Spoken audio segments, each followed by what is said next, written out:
السلام عليكم ورحمة الله وبركاته. أخيارت شرفت بدن عافيمات تاما أيان دين رجينيا مeel kastaad kaga sugan tihiin dunida.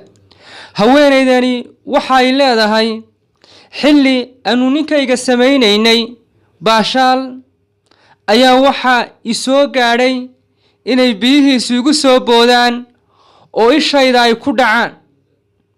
waliba labada ilood mid kamida ayaa igaga dhaceen bay tiri. ishii way casaatay ama guduud bay noqotay. xanuun badanna waan ka dareemayaa.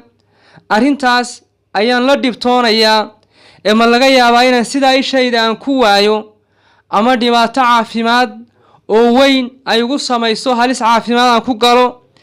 laakiin maxaan samayn karaa oo xal u ah? su-aashaas ayayna soo weydiinaysaa.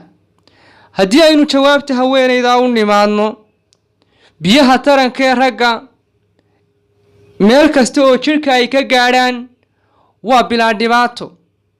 ilaa hadda khatar iyo halis caafimaad oo ay u geysan karaan xubnaha jilicsan iyo kuwa adag midna ma jirta iyo maqaarka intaba.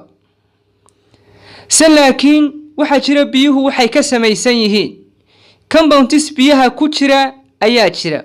kuwaasi isha marka ay ku dhacaan waxay ku sameeyaan waxoogaa iritayda inay dareemaan ama markaas inay ishu ku cuncunto oo ay ku yara xanuunto waa la arkaa. waa dhibaato si temporary u soconaysa oo muddo kooban soconaysa. laakiin wax lastasis forever ama dhibaato caafimaad oo jirkaaga iyo ishaada sii gaadhaysa maaha. haddii aanay ahayn biyuhu kuwa iyaga qudhoodu xanuunsanaya ama ninku aanu qabin xanuunada gogasha lagu kala qaado oo biyahaasi aanay caabuq sidin ama bakteeriya aanay ku jirin. haddii biyuhu ay yihiin biyo xanuun ku jiro, markaas xaaladoodu gooni bay noqonaysaa. ishii in la eego oo xaaladeedii caafimaad si fiican loo eego oo dhakhtarka indhaha loo diro ayaa muhiima. dawooyin laga maarmi maayo xilligaas, baadhis caafimaad laga maarmi maayo.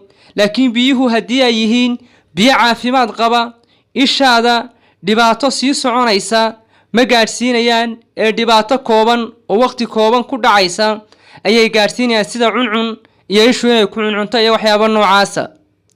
ugu dambayn waxaynu u sheegaynaa haweenaydaas in gacanta ay ka ilaalisay isha inay ku marmarto ama gacanta ay ku xoqdo. sababtoo ah gacanta waxaynu ognahay inay jeermis badani ku jiraan, inaanay inta badan nadiif ahayn, in gacanta bakteeriya badan laga heli karo, taasina inay isha dhibaato u geyn karto.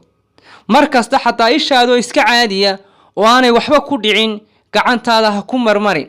si kastoo gacantaadu ay nadiif u tahay, si kastoo gacantaad uga shaqaysay oo xataa aad antiseptic isticmaashay ama markaas aad nadiifyo sare isticmaashay.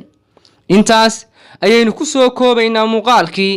la sii wadaaga bulshada kale aynu jecel lahay inay muuqaaladeena ku soo xidhmaan. farxad caafimaad qab iyo nolol wanaagsan baan idiin rajaynayaa. assalaamu calaykum waraxmatullaahi wabarakaatu.